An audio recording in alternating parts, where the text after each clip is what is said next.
Welcome. Debz Cooper, Global Stressologist here. Thank you for joining me as I cut my head off. There we go. How about that one? It's a little bit better. I think that's working. We love this. I just absolutely love that. I think I get it right, and then we start camera and I lose my head. So, head. That's this one here. Thank you for joining me. Debz Cooper, Global Stressologist. I would love to know where you are in the world and if you're joining me live or if you're watching as a replay. Thank you. Woo-hoo-hoo! I'm sure I actually say this every time. Today's a goodie. So today we're talking about, are you struggling to delegate tasks or ask for help? So when this topic came about, it actually made me feel sick because I think it's definitely a sicky topic. And I say sicky because it's that icky, and it can take you down this massive spiral that can take you to burnout. We all know burnout. If you've never experienced burnout, I'm sure other people have experienced burnout around you and you've gone, whoa, what's happened to here? And there's also another part of burnout which is called meltdown. So burnout, meltdown, whatever you want to label it, if you don't handle this or actually even acknowledge it to start with and do something about it, this is absolutely a burnout, meltdown, frazzled, crazy process that you're going to go down into a deep, dark hole.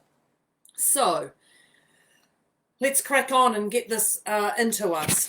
When we think about struggling to delegate, have you actually ever experienced it yourself or even asked for help? There's numerous ways we can tackle this. And there's also, when I think about struggling to delegate, I also think about taking advice from other people, because I myself struggle to take advice from other people. And that's actually our ego brain going, I'm better than them. I don't need to hear that. I don't need them to tell me. So that's a little bit of my brain jumping in there going, oh, I know better than this. Well, clearly you don't, because you're still sitting in the same space you are. That's at me, and it may also be at you. So just have a listen to or check in and see if that's actually something for you. It's about taking advice. The other thing is we often feel we don't want to ask for help because we feel we're going to take advantage of, or we don't want those people to think that we're taking advantage of our friendships or strangers or anything. If I ask for help, I asked for help just 2 days ago, they're going to think I'm taking advantage. That is not true. That is absolutely not true. Unless you're constantly doing it every day and there's no fair exchange and you do feel like you're out of fair exchange in that. But if you're asking and there's no fulfillment to the other person, there is absolutely going to be a taking advantage, entitlement level that can come on. And you know those people, and there's probably even yourself that you can think of right now. So when people take from us, we ourselves get burnt out, and we ourselves go into meltdown, and we ourselves go into this crazy world where we start firing attack at people, avoiding people, and we just go into a deep, dark slope of going downhill.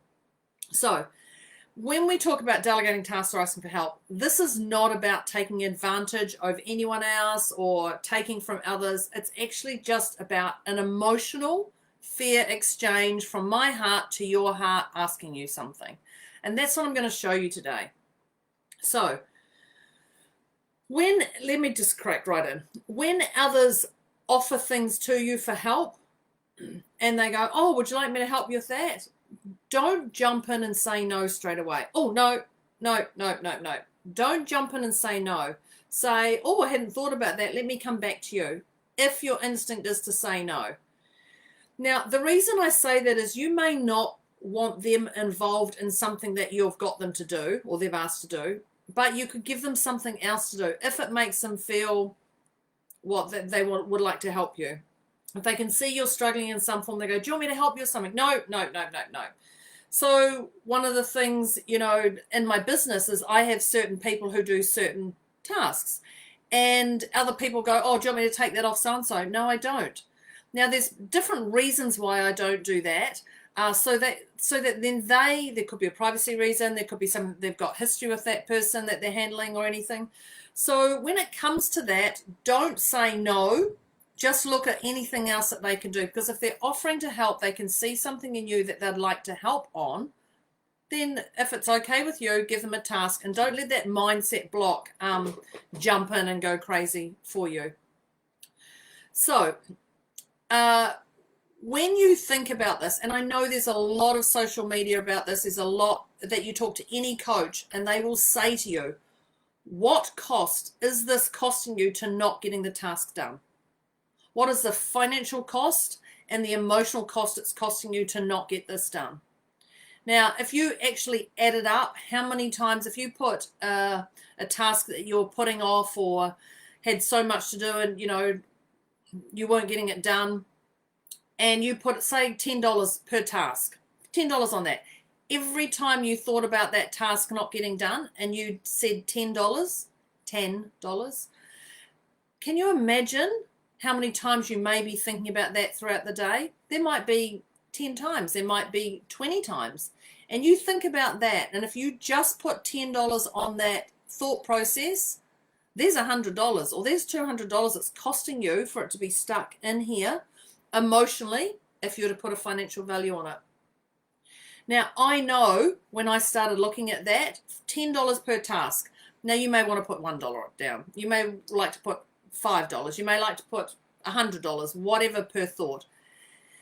If you add that up, you will feel sick. You'll start feeling physically sick. And if that's not a drive to ensure that you delegate, thinking, oh my gosh, I've thought about this 20 times today, there's $200. Or even if you put $100 on that thought process, there's $2,000. That's going to start making you feel a little bit sick. So that's the sickness that we want, that keeps you driving forward. But we're not going into shame and guilt around this. It's definitely not shame and guilt. It's an awareness, because the moment you're aware of it, then you can deal with it and then you can move on. So I'm going to give you some steps on how to move on. So if you've watched me before, you will know. You know what this is? This is a pen, a biro, an ink, whatever you'd like to call it. And this helps me get this in here, out and onto paper. So number one, you must get it out of your head. Get it out of your head, get it all out. You can also put it into your notes on your phone. You can put it onto your computer. You can put it onto whatever. I personally prefer pen and paper, because there's a different level of my thinking when I go from my brain to my hand to writing as I'm reading it aloud, going through it. So it's up to you, but I personally prefer pen and paper. And if you saw my desk, you'd understand there's quite a few pens and papers everywhere. So number one, get it out of your head. Get it out of here, out of here, out of here. It must free up that, because once it's out, it's going to free it up. You're then going to look at this list. You're then going to look at all these things that are taking you into this crazy burnout mode that you're on the verge of. You're going to look at this list, and you're really going to look at it. Then you're going to read it aloud and go, is there any more for me to add? Now, these are pretty simple steps. These are all simple steps, but these are pretty simple steps to get you moving. Is there anything else for me to add? Maybe there is. When you do your list and your head is full of things, it's wise to not just do things in business or not just do things around the house. Get it all out. If you're just doing one, you're still clogging up a third of your brain or half of your brain on other stuff. So let's get it all completely out. Personal, business, for the children, not for the children, for the family, for whatever it is, get it all out of here. This must be freed up. Doing this list can take some time. Doing this list can take some time. So it might take a few days, might take a week, it might take a day, it might take an hour. It's wise to not put a time frame on this, because the more you're getting it out, the more you're freeing up your mind to get things done. So it may take some time, so acknowledge that. I actually had an ex-client reach out to me earlier this week, and he said to me, I'm having this brain explosion. I don't know what's going on. I just can't seem to get off the couch. There's so much happening in my world. And I said, have you brain dumped everything? Have you got your pen and paper and put everything out and let it all go in your head? And he was like, no, I forgot about that. I'm like, okay. As I roll my eyes, that's the most simple in my mind. Clearly he listened to me. through our sessions. Anyway, he brain dumped. Do you know how many A4 pages he had? You know the A4 pages that have with the lines, or we used to have them at school, still have them now. He had 11 A4 pages of things that had to be done in his mind. Now, that is a clear reason why he wasn't getting anything done. That immobilised him and put him on the couch. 11 pages on A4 of things that had to be done. That is insane. No wonder he was going, I can't do anything. It actually got him to the point that he was not doing anything apart from in his mind. Now, if we put $10 or even $1 on every time he thought about something on that list, oh my God, we would all be rich. The whole world would be rich compared to that. So, get it out of your head and onto that list. That's it. And I love the way he said brain explosion, because that's clearly a brain explosion that's going on there. So, once we've got that, I would love you to laugh at your list. This is really, really, really important. Laugh at your list. If you don't laugh at your list will be laughing at you. So if you can laugh at your list and go, oh my God, 11 pages, no wonder. If he actually laughed at that list, can you imagine the different brain space he's going to have in his capacity for that? 11 pages. Okay, are we all getting this? Are we all starting to think about how much we're going to hit that list today? So once we've got everything out, laugh at the list, we're then going to put time frames down. Now, I know I talk about time frames a lot, so make sure they're in alignment with you and they are realistic. Because if you put a time frame that you're going to, if you want to lose 5 kgs and you go in 3 days, okay, there is a time frame you can lose 5 kgs in 3 days. I don't think it's going to be the healthiest for you, but if you seriously think that that's a valid time frame, then put it down. If you don't think it's a valid time frame, don't put it down. Don't think you can lose 5 kgs in 3 days. You can, but it's definitely not going to be healthy. So if you're going to look at doing something like losing weight, if that's what you'd like, put a decent time frame down. Put something that you're going to lose 300 kilograms a week or 500 kilograms a week, whatever works for your lifestyle. Make it reasonable. If you have a certain thing of financial goals that you'd like to do, put it down as a realistic time frame. You don't want to be losing sleep over this stuff. This is just all about brain dumping and then putting proper, realistic time frames down. Once you have that realistic time frame down, and only when you have that down, look back, because the whole time you're going to be checking back, you're going to look back at it, you're going to look back at it, look back at it.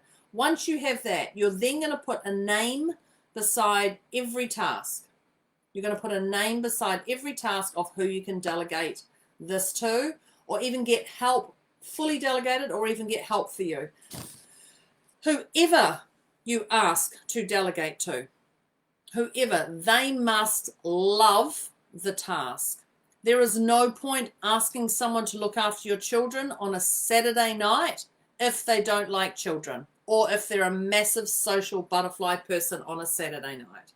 Like, you must delegate that task to somebody who loves to do it. That's going to be insane. Because if you don't like children, why would you want to, oh yeah, I'll help you, I'll do that.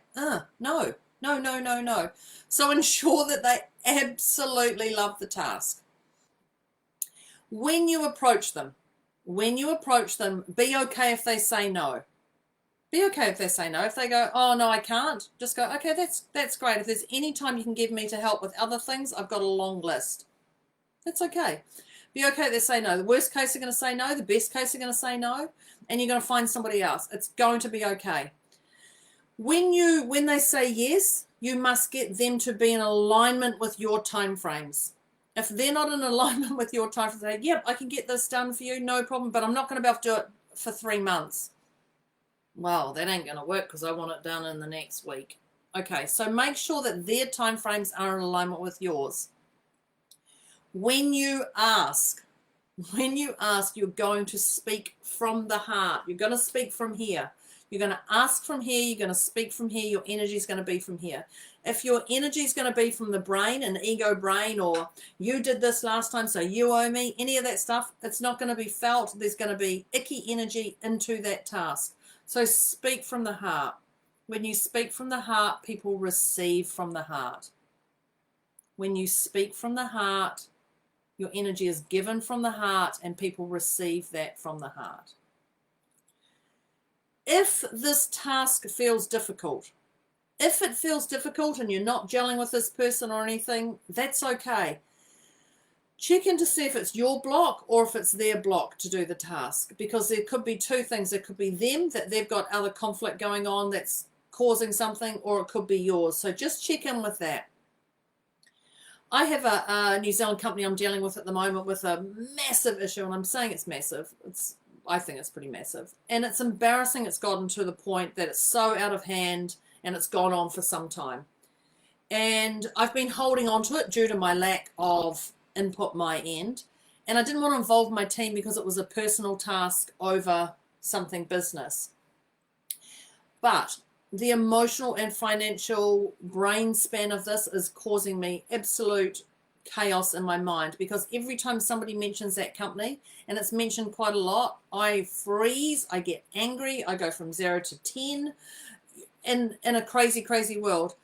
So if I start beating myself up, if I look at this here, I'm going to delegate it. I'm going to delegate it to one of my team. Now, I didn't want to do it because as I said, it was, or maybe I didn't say, it's because it was a personal thing and I didn't want to get my team involved. But at the end of the day, it's costing me brain span, bandwidth in my brain. So it's wise for me to delegate it.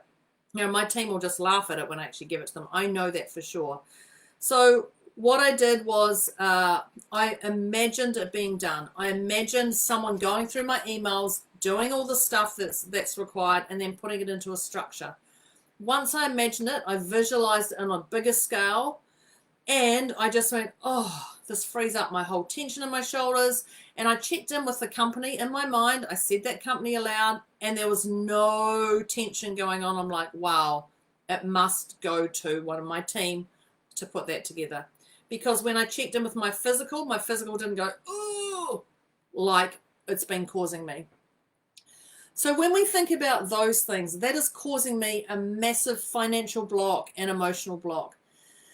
There's some amazing things that can happen when you delegate. I go to a hairdresser every week, every Friday morning, as I do this to you. I go to the hairdresser every Friday morning and I check in with her, and I have a weekly catch up with her, and I get a chance to do some stuff on my phone, some emails and everything. And it's just a great way for me to delegate 30 minutes of my time and check in with her and do stuff away to get myself in the zone for this. Now, people may say that's excessive. You go every week to the hairdresser. Well, I do when we're in, when we can, clearly. But the value I get from that hairdresser is far greater than taking 30 minutes to do my hair every Friday morning for my videos, but also the connection I have with this amazing hairdresser lady. So look at what you can delegate. Look at what you can and be okay. And even though other people have said to me that's excessive, that's their stuff. That's truly not my stuff. So I don't have any shame or guilt in going. Remember, you're not a bother asking for help. People would willingly help you if you just ask. People often don't ask because they don't want to be rejected or slammed or anything. So be okay with asking. And that's me done. If you have any questions or anything you'd like to share, drop me a message, drop me a moment here. Other than that, I will see you next week. Thank you for joining me, talking about delegating and being okay and freeing up that brain space that we have. That's Debz Cooper, over and out. I will see you next week.